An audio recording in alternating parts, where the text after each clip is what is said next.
Hello everyone, welcome to my channel. मैं हूं doctor Neeru Chaudhary और हम पढ़ रहे हैं डिस्कनेक्शन, जिसमें हमारा वन ग्रुप CX डिस्कनेक्शन हो चुका है। कीमो सेलेक्टिविटी हमने उसके बाद में पढ़ा था। अब हम लोग वन ग्रुप CX डिस्कनेक्शन के बाद में नेक्स्ट है two group CX disconnection. One group CX disconnection का एक्सटेंशन ही है टू ग्रुप CX डिस्कनेक्शन। जिस तरीके से आपने मॉलिक्यूल कंपाउंड के अंदर जिसका भी हमें डिस्कनेक्शन करना था, अगर वहां पर एक हेटेरो एटम प्रेजेंट था कार्बन से बॉन्डेड, तो हमने उसको डिस्कनेक्ट किया था। बट अगर कंपाउंड के अंदर दो हेटेरो एटम्स अगर प्रेजेंट होंगे, हो सकता है वो किस तरीके से प्रेजेंट हो सकते हैं, एक कार्बन के ऊपर दोनों हेटेरो एटम्स लगे हुए हो सकता है एडजेसेंट कार्बन के ऊपर हेटेरो एटम्स जो है वो अटैच हो, और पॉसिबल है कि इस तरीके से पास एडजेसेंट वाले ना होकर इस तरीके से हेटेरो एटम्स मॉलिक्यूल के अंदर कार्बन से डायरेक्टली अटैच्ड हो। सबसे इंपॉर्टेंट बात यहाँ पर क्या है कि जो हेटेरो एटम्स हैं वो डायरेक्टली लिंक्ड होने चाहिए। क्या heteroatoms, two heteroatoms present which are directly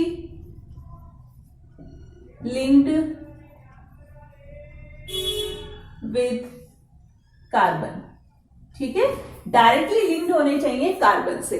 okay, तो हम यहाँ पे बात करेंगे टू ग्रुप CX डिस्कनेक्शन की। But two group CX disconnection के अंदर हम लोग एक इंपॉर्टेंट पॉइंट है जो आपको सबसे पहले पता होना चाहिए, वो ये पता होना चाहिए कि अगर हमारे बॉन्डेड हेटेरो एटम्स की, तो इनमें से कोई भी पॉसिबिलिटी अगर हो तो हम लोग प्रेफरेंस देते हैं वन ग्रुप CX डिस्कनेक्शन के कंपैरिजन में टू ग्रुप CX कनेक्शन को। ठीक है, हम पहले टू ग्रुप डिस्कनेक्शन करते हैं, उसके बाद हम वन ग्रुप CX डिस्कनेक्शन करेंगे। ठीक है, तो मैंने आपको सबसे पहले क्या बताया है कि वन ग्रुप CX डिस्कनेक्शन हमने पढ़ा था, जिसके अंदर कार्बन से हेटेरो एटम अटैच था, जिसमें कुछ भी हो सकता था, ऑक्सीजन, नाइट्रोजन या फिर कोई हेलोजन या कोई सल्फर। इस तरीके से हमने कंपाउंड्स को डिस्कस किया था। उसके अलावा अब हम जो पढ़ने वाले हैं टू ग्रुप CX डिस्कनेक्शन में, उसमें ये पॉसिबिलिटीज हो सकती हैं, अगर इस तरीके से एक ही कार्बन के ऊपर दोनों हेटेरो एटम्स बॉन्डेड होंगे तो हम इसे किस कैटेगरी के अंदर डालेंगे, वन डाई फंक्शनलाइज्ड कंपाउंड। हम इसे क्या कहेंगे, वन डाई फंक्शनलाइज्ड। और अगर इस तरीके से 1-2 पे लगे हुए होंगे तो हम कहेंगे 1-2 डाई फंक्शनलाइज्ड कंपाउंड। और 1-2 एंड थर्ड पे अगर लगे हुए होंगे तो हम इसे कहेंगे 1-3 डाई फंक्शनलाइज्ड कंपाउंड। ये हम तीन इसके अंदर टाइप पढ़ेंगे, जिसमें डिपेंड करेगा कि हेटेरो एटम एक ही कार्बन पर अटैच है या एडजेसेंट पर अटैच है या फिर इस तरीके से फर्स्ट और थर्ड पर अटैच है क्या। ठीक है, इसके अलावा एक और पॉइंट कि अगर हम जब इसका डिस्कनेक्शन करेंगे तो हम एक ही कार्बन से दोनों हेटेरो एटम्स के बॉन्ड डिस्कनेक्ट होंगे, तो हम उसके लिए क्या लिखेंगे, 1-1 डाई एक्स। जब हम एरो लगाते हैं ना डिस्कनेक्शन का, तो उस डिस्कनेक्शन के एरो के ऊपर हम इस तरीके से मेंशन करेंगे 1-1 डाई एक्स। और जब हम 1-2 डाई फंक्शनलाइज्ड कंपाउंड के अंदर डिस्कनेक्शन करेंगे तो हम उसके ऊपर मेंशन करेंगे 1-2 डाई एक्स। ओके, और अगर हम इस तरीके से 1-3 डाई फंक्शनलाइज्ड कंपाउंड होगा तो 1-3 डाई एक्स लिखेंगे। ठीक है, किसके ऊपर, इस तरीके से वो जो डिस्कनेक्शन का एरो होता है ना, तो उसके अंदर, क्योंकि यहाँ पर इस तरीके से ये बॉन्ड डिस्कनेक्ट होंगे। क्लियर। तो मैंने आपको अभी केवल बेसिक बताया है कि अगर कंपाउंड के अंदर जिस भी मॉलिक्यूल का हमें डिस्कनेक्शन करना है, उसमें दो हेटेरो एटम्स अगर प्रेजेंट हो तो हम उसको किस कैटेगरी में डिस्कनेक्ट करते हैं, टू ग्रुप CX डिस्कनेक्शन के अंदर। उसमें क्या क्या पॉसिबिलिटीज हो सकती हैं वो मैंने आपको बताई है कि हो सकता है एक ही कार्बन के ऊपर दोनों हेटेरो एटम्स बॉन्डेड हो सकता है कि एडजेसेंट कार्बन के ऊपर हेटेरो एटम्स हो, और इस तरीके से फर्स्ट और थर्ड के ऊपर हेटेरो एटम्स प्रेजेंट हो, तो उसको हम क्या कहेंगे, 1-1 di functionalized compound, 1-2 di functionalized compound, 1-3 di functionalized compound. जब डिस्कनेक्शन करेंगे तो एरो के ऊपर हम इस तरीके से मेंशन करेंगे। क्लियर। तो अब हम स्टार्ट करते हैं। देखिए स्टूडेंट्स, अब हम स्टार्ट कर रहे हैं disconnection of 1-1 di functionalized compound. इसके अंदर 1-1 मतलब जो हेटेरो एटम्स अटैच हैं या बॉन्डेड है वो एक ही कार्बन पर है, इसलिए हमने उसको दिया है 1-1 डाई फंक्शनलाइज्ड कंपाउंड। अब हम बात करते हैं इसकी। उससे पहले मैं आपको एक बात बताऊं, जब हमने वन ग्रुप CX डिस्कनेक्शन पढ़ा था, वन ग्रुप CH डिस्कनेक्शन जब हमने पढ़ा था तो हमने इसके अंदर क्या किया था, रिकॉग्नाइज किया था केवल एक functional group, recognise only one functional group. Okay clear. यहां पे हमारे को केवल एक ही फंक्शनल ग्रुप को रिकॉग्नाइज करना था, लेकिन यहां पर ये वन ग्रुप CH डिस्कनेक्शन का एक्सटेंशन है। यहां पर दो हेटेरो एटम्स जो है वो अटैच होंगे और इसके अंदर जो इंपॉर्टेंट लाइन है वो क्या है, use one functional group to help disconnect another elsewhere in the molecule। ठीक है, क्या कह रही हूं मैं आपसे कि यहां पर एक फंक्शनल ग्रुप की हेल्प से हम दूसरा ग्रुप जो है, जो हेटेरो एटम अटैच है कार्बन पर, वो डिस्कनेक्ट हो जाता है। ठीक है, ये एक जनरलाइज्ड स्टेटमेंट है टू ग्रुप CH डिस्कनेक्शन के लिए कि हम एक को फंक्शनल ग्रुप को डिस्कनेक्ट करते हैं तो उसकी हेल्प से दूसरा वाला जो है मॉलिक्यूल के अंदर वो डिस्कनेक्ट हो जाता है। तो कि जब टू ग्रुप CH डिस्कनेक्शन आपने जहां पे लिखा है उसके नीचे ही आप इस लाइन को लिख दीजिए, use one functional group to help disconnect another elsewhere in the molecule. Clear. अब ये जो सेंटेंस हमने बोला है ये आपको अब आगे समझ में आएगा। यहां पर एक ही एग्जाम्पल से पहले समझ लेते हैं ऑफ एसिटेल। ठीक है, सब एसिटेल होता क्या है, कीटो एल्डिहाइड क्या होता है, ये एल्डिहाइड होता है। जब इस एल्डिहाइड से एसिटेल बनता है तो उसको हम एसिटेल कहते हैं, और अगर कीटोन से बनता है तो हम उसको क्या कहते हैं, कीटेल कहते हैं। कीटेल क्या होगा, RCROMe OMe, मतलब एमी की जगह पे कोई भी आर ग्रुप हो सकता है। ठीक है, यहां पर जो बनता है वो क्या होता है, RCHOMe, ये OMe। ठीक है, इसको हम क्या कहते हैं, एसिटेल कहते हैं। ये तो हो गया आपका एसिटेल और ये क्या हो गया आपका कीटेल। ठीक है, तो आपको ये एल्डिहाइड से बनता है तो एसिटेल होता है और कीटोन से बनता है तो कीटेल होता है। यहां हम जो देखने वाले हैं वो क्या है, सिंथेसिस ऑफ एसिटेल देखेंगे। तो पहले हम डिस्कनेक्शन देखते हैं, फिर हम सिंथेसिस देखेंगे।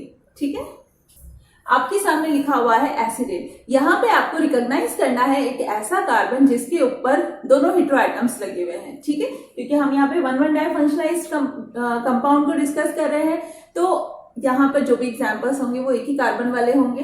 तो हमें ऐसा कार्बन देखना है जिसपे दोनों हेटेरो एटम्स लगे हुए हों।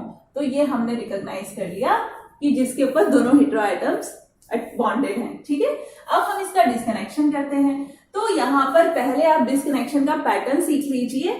दोनों ही बॉन्ड डिस्कनेक्ट होंगे, पर किस तरीके से डिस्कनेक्ट होते हैं वो आपको पता होना चाहिए। देखिए, ये जो इलेक्ट्रॉन्स हैं ऑक्सीजन के ऊपर, ये आते हैं यहां से यहां, और इस बॉन्ड के जो इलेक्ट्रॉन है, क्योंकि अगर ये इलेक्ट्रॉन यहां से यहां आएंगे तो कार्बन की वैलेंसी 5 हो जाएगी, 1 2 3 4 5। तो इसलिए यहां से ये इलेक्ट्रॉन्स को लेकर ऑक्सीजन बाहर निकल जाता है। तो बाहर कौन निकलेगा, MEO-, जो कि क्या हो जाएगा, न्यूक्लियोफाइल हो जाएगा। ठीक है, तो यहां पर जब ये बॉन्ड टूटेगा तो क्या बनेगा, OMe, ये पॉजिटिव चार्ज। ओके, यहां पर ये जो बना है ये भी बॉन्ड टूटेगा, लेकिन पहले एक बॉन्ड टूटता है जिसकी हेल्प से ये दूसरा वाला बॉन्ड भी डिस्कनेक्ट होगा। अब ये बॉन्ड डिस्कनेक्ट होगा तो क्या बन जाएगा, यहाँ पर कार्बोनिल कंपाउंड बन जाएगा। तो ये आप लोगों को समझना है कि जो ये कार्बोनिल ग्रुप है इसका एसिटेल बना है, ये कार्बोनिल ग्रुप कन्वर्ट हुआ है इस तरीके से एसिटेल के अंदर। तो जब एक कार्बन से दो हेटेरो एटम बॉन्डेड होते हैं तो उसका ऑक्सीडेशन लेवल जो होता है वो क्या होता है, कार्बोनिल होता है। ठीक है, बस इसके साथ में और क्या बना है, MEOH। क्लियर, ये मैंने आपको बताया, ये समझ में आया। यहां पे हम क्या लिख देंगे, 1,1-डाइX लिख देंगे। ठीक है, ये तो केवल समझाने के लिए था कि ये इलेक्ट्रॉन यहां से यहां आते हैं, ये बॉन्ड यहां से यहां बाहर निकलते हैं। जब हम अब डिस्कनेक्ट करेंगे तो हम डायरेक्ट यहां पर किस तरीके से करेंगे, इन दोनों बॉन्ड्स को डिस्कनेक्ट कर देंगे। तो डायरेक्ट हम क्या लिख सकते हैं, यहां पर इस तरीके से क्या बनेंगे, दो मिथेनॉल के मॉलिक्यूल्स काम में आएंगे। तो ये डिस्कनेक्ट हुए तो इस तरीके से इन सिंथॉन्स के अंदर ही कन्वर्ट हो गए, जिनको हमने केमिकल इक्विवेलेंट्स में कन्वर्ट कर दिया। क्लियर? तो एक ही कार्बन से जब दोनों बॉन्ड डिस्कनेक्ट होते हैं तो हम यहाँ पे इस तरीके से लिख देते हैं।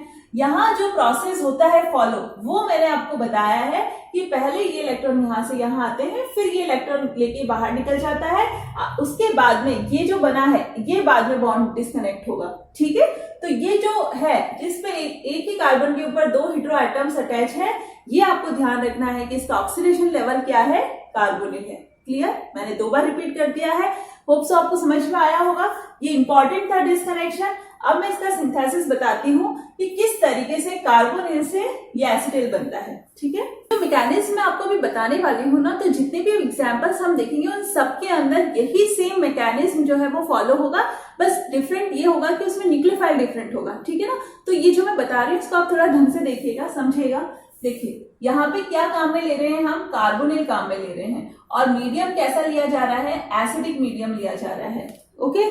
तो जो एसिडिक मीडियम लिया जाता है, यहाँ पे ड्राई HCl लेते हैं, तो क्या होता है, ये जो H है ये यहाँ पर ऑक्सीजन के पास में जाके लग जाएगा, क्योंकि ऑक्सीजन के पास क्या है, लोन पेयर है, क्योंकि एसिड है तो यहाँ से क्या जाएगा, H जाएगा। तो ये इस तरीके से ऑक्सीजन के ऊपर क्या आ जाता है, पॉजिटिव चार्ज आ जाता है। जब ऑक्सीजन के ऊपर पॉजिटिव चार्ज आता है तो ऑक्सीजन जो है कभी भी पॉजिटिव चार्ज बियर नहीं करता, क्योंकि ऑक्सीजन की इलेक्ट्रॉन नेगेटिविटी जो है वो ज्यादा होती है। तो जिसकी इलेक्ट्रॉन नेगेटिविटी ज्यादा होती है उसके ऊपर पॉजिटिव चार्ज स्टेबल नहीं होता। ठीक है? तो क्या होगा, ये इलेक्ट्रॉन यहाँ से यहाँ पे ये लेगा और कार्बन के ऊपर क्या आ जाएगा, पॉजिटिव चार्ज। आप सबको यहाँ पे क्या देखने को मिल रहा है, पॉजिटिव चार्ज आएगा।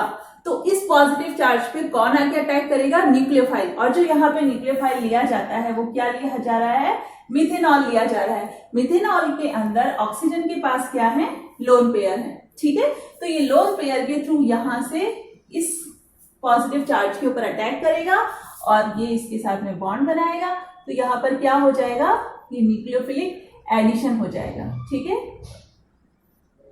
ऑक्सीजन के ऊपर फिर से पॉजिटिव चार्ज आ गया, ये समझ में आ रहा है ना, न्यूक्लियोफिलिक एडिशन ही हो रहा है, लेकिन एसिडिक मीडियम लेने की वजह से इस कार्बन के ऊपर इलेक्ट्रॉन डेफिशिएंसी इंक्रीज हो गई है, क्योंकि H जब इसके ऊपर लगता है तो ये इलेक्ट्रॉन्स यहाँ से यहाँ शिफ्ट होते हैं, जिससे इसकी डेफिशिएंसी और ज्यादा इंक्रीज हो जाती है। ठीक है? कंपैरेटिवली यहाँ पर भी अटैक कर सकता था न्यूक्लियोफाइल, लेकिन अगर हम इसको और इसको अगर कंपेयर करते हैं, ये जो बना है इसके अंदर इस कार्बन के ऊपर डेफिशिएंसी ज्यादा है। ठीक है? इसलिए एसिडिक मीडियम लिया जाता है ताकि इस कार्बन के ऊपर डेफिशिएंसी और ज्यादा इंक्रीज हो जाए। ठीक है? तो ये बना अपना। अब क्या होगा, ऑक्सीजन के ऊपर फिर से पॉजिटिव चार्ज आ गया और ये ऑक्सीजन अब इसके ऊपर पॉजिटिव चार्ज को नहीं रहने देगा, ये यहाँ से इलेक्ट्रॉन्स को लेगा और H को बाहर निकाल देगा। तो जो ये H है कहाँ पे जाएगा, इस ऑक्सीजन के पास भी लोन पेयर है, वहां जाके बॉन्डेड फिर बॉन्ड बना लेगा। ये बन गया आपका OH2+ और ये बन गया OMe। ठीक है? अब क्या हुआ, फिर से ऑक्सीजन के ऊपर पॉजिटिव चार्ज आ गया, ऑक्सीजन पॉजिटिव चार्ज रहे नहीं देगा, तो क्या होगा, ये इलेक्ट्रॉन्स जो है यहां से यहां शिफ्ट होंगे, ये इस कार्बन को स्टेबलाइज करेंगे, ये इलेक्ट्रॉन्स को लेके बाहर निकल जाएगा। ठीक है? तो बाहर कौन निकलेगा, वाटर का मॉलिक्यूल बाहर निकलेगा। क्या बनेगा, देखिए मैंने आपको अभी जब डिस्कनेक्शन बताया था तो उस डिस्कनेक्शन के अंदर मैंने ये भी बनाया था। तो पहले एक OMe बाहर निकलता है, उसके बाद में ये स्टेट आती है, फिर बाद में ये वाला ग्रुप जो है ये बाहर निकलता है। ठीक है? अब क्या होगा, यहाँ से ये इलेक्ट्रॉन्स जब यहाँ से यहाँ शिफ्ट होंगे, क्योंकि ऑक्सीजन के ऊपर पॉजिटिव चार्ज आ गया, वो रह नहीं सकता, तो ऑक्सीजन के इलेक्ट्रॉन्स जब यहाँ से यहाँ शिफ्ट होंगे तो जो दूसरा मॉलिक्यूल है मिथेनॉल का, यहाँ पे 2 मॉलिक्यूल्स जो है मिथेनॉल के लिए जाते हैं, तो ये इलेक्ट्रॉन्स जो है यहाँ से यहाँ अटैक करेगा ये ऐसा न्यूक्लियोफाइल, तो क्या बनेगा, ये OMe OMeH। ठीक है? ऑक्सीजन के ऊपर फिर से पॉजिटिव चार्ज आ गया, तो यहाँ पर जो हमने ड्राई HCl लिया था, H+ काम में आया था, Cl- तो वैसे ही था, तो अब Cl- यहाँ से क्या करेगा, इस H को निकाल लेगा, तो ये H+ जो है ये बाहर निकल जाएगा और क्या बन जाएगा, हमारा एसिटेल बन जाएगा। ये फॉर्मेशन हो गया एसिटेल का।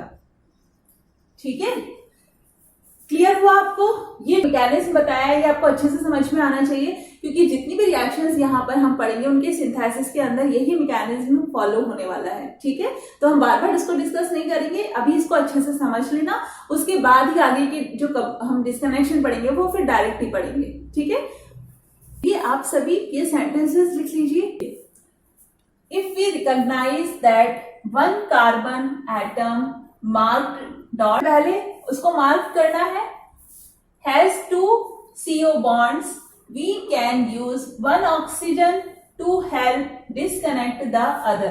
हम पहले एक कार्बन ऑक्सीजन के बॉन्ड को डिस्कनेक्ट करते हैं, फिर आगे नेक्स्ट स्टेप के अंदर दूसरा वाला भी कार्बन हेटेरोएटम जो है वो भी डिस्कनेक्ट हो जाता है। ठीक है, यही मैंने आपको बताया है कि यहाँ पर एक फंक्शनल ग्रुप को हम डिस्कनेक्ट करते हैं, दूसरा वाला उसकी हेल्प से अपने आप ही डिस्कनेक्ट हो जाता है। ठीक है, both CO should therefore be disconnected and we can label the operation 1,1-diox to show that, okay, when a carbon is bonded to 2 heteroatoms it is at the oxidation level of carbonyl group। ये बहुत important है, ये आप अच्छे से देख लीजिए कि अगर एक ही कार्बन के ऊपर 2 हेटेरोएटम्स अगर अटैच है तो उसका ऑक्सीडेशन लेवल क्या होगा, कार्बोनिल। ये डिफरेंट ऑक्सीडेशन लेवल्स होते हैं। आप लोगों के फाइनल ईयर के अंदर ऑक्सीडेशन भी है एक यूनिट, तो आप लोगों को पता होगा, जब स्टार्टिंग में आपने ऑक्सीडेशन पढ़ा है तो उसमें आया है कि ऑक्सीडेशन लेवल एल्केन से स्टार्ट होता है, देन अल्कोहल, फिर कार्बोनिल कंपाउंड। ठीक है, फिर उसके बाद में कार्बोक्सिलिक एसिड। तो इस तरीके से यहाँ पे क्या है इसका ऑक्सीडेशन लेवल, कार्बोनिल ग्रुप है। ओके, आगे देखिए स्टूडेंट्स क्या लिखा हुआ है, hence disconnection of such compounds. हमने जो अभी एसिटिल को देखा है जिस तरीके से डिस्कनेक्शन होता है, वैसे ही मैंने आपको और भी एग्जांपल्स लिखे हैं। एसिटिल हम देख चुके हैं, अब क्या है, alpha amino acid, cyanohydrin, halohydrin, alpha hydroxide etcetera through 2CX bonds give rise to a carbonyl compound बनेगा, and the other synthon which will act as nucleophile। ठीक है, एक तो कार्बोनिल कंपाउंड बनेगा, उसके अलावा क्या बनेंगे, न्यूक्लियोफाइल में कन्वर्ट हो जाएंगे, जो भी सिंथॉन बनेगा वो। तो यहाँ पर हमने एसिड तो देख लिया है, अब हम देखते हैं अल्फा अमीनो एसिड क्या है। अल्फा अमीनो एसिड देखिए, ये है अल्फा अमीनो एसिड। यहाँ पर जो कार्बोक्सिलिक एसिड का कार्बन है वो तो फर्स्ट कार्बन है। ठीक है, इसके जो पास वाला कार्बन होगा उसको हम अल्फा कहेंगे, तो अल्फा अमीनो एसिड हो गया। ओके, उसके अलावा साइनोहाइड्रिन है, साइनोहाइड्रिन में क्या होगा, एक तो होगा OH, दूसरा होगा CN। क्लियर, ये साइनोहाइड्रिन हो गया। उसके बाद है हेलोहाइड्रिन, हेलोहाइड्रिन में क्या होगा, एक तो OH होगा, दूसरा CN होगा। उसके बाद है alpha hydroxy acid, alpha hydroxy acid में क्या, एक तो COOH हो गया और दूसरा क्या है, OH है। तो इस तरीके से यहाँ पे डिफरेंट फंक्शनल ग्रुप्स हैं जो एक ही कार्बन से अटैच हैं। ठीक है ना, यहाँ पे ये वाला कार्बन है, ये इस तरीके से अगर हमें दिखता है तो ये हमको क्या करना है, ये दोनों बॉन्ड्स को हम डिस्कनेक्ट होंगे ये, तो यही हम आगे पढ़ने वाले हैं। यहाँ पे एक थोड़ा सा मैं आपको आइडिया दे दूं, जो आगे हम फर्दर एग्जाम्पल्स देखेंगे उसमें किस कैटेगरी के एग्जाम्पल होंगे। एक हमने देखा जिस कार्बन के ऊपर दोनों ऑक्सीजन अटैच थे, कौन सा था, एसिटेट, अभी हम ये पढ़कर आए हैं। ठीक है, ये वाला एग्जाम्पल हम पढ़ चुके हैं जिसके अंदर दोनों ही क्या थे, ऑक्सीजन थे। जब ऐसा होता है तो एक तो कार्बोनिल होता है और दो क्या होते हैं, न्यूक्लियोफाइल होते हैं। ठीक है, इसके अलावा और क्या होगा कि एक OH हो और दूसरा क्या हो, कोई दूसरा हेटेरोएटम हो। ठीक है, ऐसा है तो OH जो है वो कहां से आया है, ऑक्सीजन, कार्बोनिल कंपाउंड से आया है, और ये जो दूसरे ग्रुप्स हैं ये कहां से आएंगे, न्यूक्लियोफाइल से आएंगे। ठीक है, यहां पर भी इसी तरीके से होगा। यहां देखिए इसके अंदर क्या है, यहाँ पे तो दोनों ही डिफरेंट है, एक भी ऑक्सीजन नहीं है, तो इसके अंदर क्या है, दो हेटेरोएटम्स जो हैं, इसको भी हम एक ग्रुप कहेंगे और इसको दूसरा ग्रुप कहेंगे। ये दो न्यूक्लियोफाइल आएंगे डिफरेंट। ठीक है, लेकिन इसका ऑक्सीडेशन लेवल सबके अंदर क्या होगा, कार्बोनिल होगा। तो यहाँ हम नेक्स्ट क्लास के अंदर इसके जो एग्जाम्पल्स हैं वो सारे एक साथ में डिस्कस करेंगे। अभी आपको जो मैंने इंट्रोडक्शन बताया है, पहले इसको प्रॉपर तरीके से आप लोग समझ लीजिए, ये आपको क्लियर होगा तो आगे फर्दर एग्जाम्पल्स आराम से हो जाएंगे।